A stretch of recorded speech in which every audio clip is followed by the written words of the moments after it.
ഈ UDF നേതാക്കൾക്ക് ഈ രാഷ്ട്രീയത്തെ സംബന്ധിച്ച് ഒരു തെറ്റായ ധാരണകൾ വെച്ച് പുലർത്തി എതിർ രാഷ്ട്രീയക്കാരോട് എന്തും ചെയ്യുക എന്ന നിലപാട് സ്വീകരിച്ച് പ്രവർത്തിച്ചു വരികയാണ്. അതിൻ്റെ ഭാഗമായിട്ടാണ് കുഴൽനാടൻ ഈ നിയമസഭക്കകത്തും പുറത്തുമെല്ലാം നിലപാടെടുക്കുന്നത്. അദ്ദേഹം എന്താണ് ചെയ്യുന്നത് എന്ന് അദ്ദേഹത്തിന് അറിഞ്ഞുകൂടാ. ആദ്യം അദ്ദേഹം സ്വമേധയാ തന്നെ ഒരു പരിശോധന നടത്തേണ്ടതാണ്. ഇടതുപക്ഷ ജനാധിപത്യ മുന്നണിയെയും അതിൻ്റെ ഗവൺമെൻറ്റിനെയും ഒരു സുശക്തമായ ഗവൺമെൻറ്റിന് നേതൃത്വം കൊടുത്തുകൊണ്ടിരിക്കുന്ന മുഖ്യമന്ത്രിയെയും വ്യക്തിഹത്യ നടത്താനുള്ള ആസൂത്രിതമായ നീക്കത്തിൻ്റെ ഭാഗമായിട്ടാണ് ഈ കോടതികളിൽ ഒരു തെളിവുമില്ലാതെ അനാവശ്യ കേസുകൾ ഫയൽ ചെയ്യുന്നത്.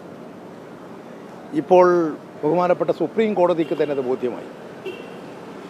ഒരു വ്യവഹാരിയായി, ഒരു ശല്യക്കാരനായ വ്യവഹാരിയായി ഇങ്ങനെ കുറേ കടലാസ് കെട്ടുമായി കോടതി കയറി ഇറങ്ങുന്ന ഒരാളായി അദ്ദേഹം മാറിക്കഴിഞ്ഞിരിക്കുക. അതിൻ്റെ നിരീക്ഷണം തന്നെയാണ് സുപ്രീം കോടതി ഇപ്പോൾ നടത്തിയിട്ടുള്ളത്.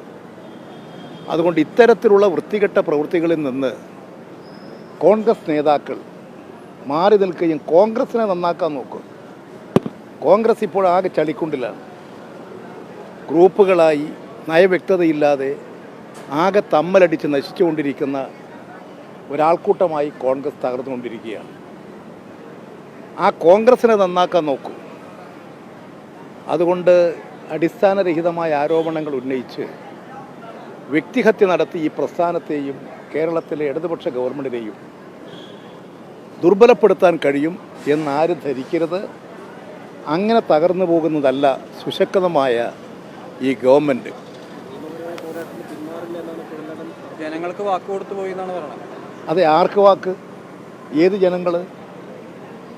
ഇതാണ് അവരുടെ ശീലം. സുപ്രീം കോടതി പറഞ്ഞപ്പോൾ വേറെന്താ ജനങ്ങളോട് പറയുക? ഇനി ജനകീയ കോടതി അയാളെ ശിക്ഷിക്കൂ, അതിനൊരു സംശയവും വേണ്ട. അതാണ് അദ്ദേഹത്തിന് വരാൻ വേണ്ടിയിരിക്കുന്നത്, കാത്തിരിക്കുന്നത്.